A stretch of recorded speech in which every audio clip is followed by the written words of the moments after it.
Of all natural disasters, earthquakes are arguably the most destructive and unexpected. They divide cities, destroy bridges, lift the ground, create tsunamis, and cause billions of dollars of damage. The largest earthquake ever recorded was a 9.6 magnitude quake in Chile. The second largest earthquake occurred in Prince William Sound, Alaska in 1964.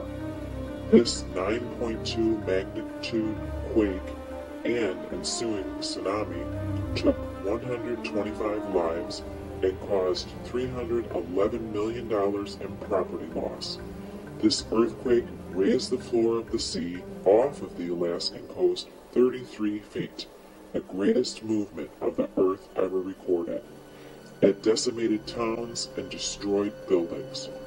Through careful scientific study and research, earthquakes are better understood now than ever before. Welcome to the SES USGS. Here in our high-tech lab, we study seismic shifts and their effect on the world around us. We are glad that you have joined us today as we study these subterranean seismic vibrations, otherwise known as earthquakes. Dr. Centers, what causes these seismic shifts? Thank you, Dr. Smology, and hello, everyone. Even though an earthquake appears to happen suddenly, that is actually not the case. Below us, in the lithosphere, or the outer layer of our Earth, two layers of the Earth's crust might be moving or pushing against each other in opposite directions. This pushing creates a stress, or a tension, if you will, between the two sections. And at some point, this tension becomes so great that a sudden burst of energy is released as the two pieces of crust slip by each other. Hence, the earthquake, or seismic shift. Watch this demonstration. Now here I have two pieces of wood resting against each other.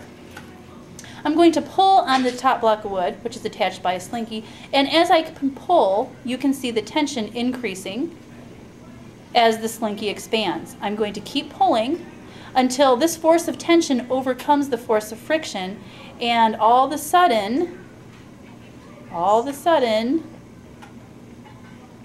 our earthquake happens, and the two pieces of the Earth's crust move by each other. From here on out, I will hand it over to my colleague, Dr. Tremors, and she will explain what happens after the initial part of the earthquake. Now we're going to look at how these things actually occur in the Earth itself. You are familiar with what you have studied before as to the layers of the Earth, the crust, the mantle, the core. Earthquakes occur in the crust. So let's take a section of this and see what actually happens. Let's say that this area right here is the crust, and this is where an earthquake has originated, called the hypocenter. When those plates shift back and forth or up and down, it produces waves in the Earth's crust. These waves have names. They're called P waves. Others are called S waves, depending on whether the crust is moving up and down or whether it's moving side to side.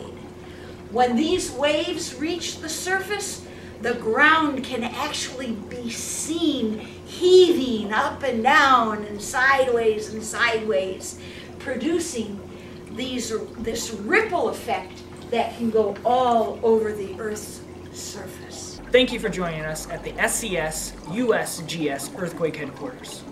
We hope you have enjoyed learning about these large seismic shifts that leads to great changes. Until next time, be safe. Impact color.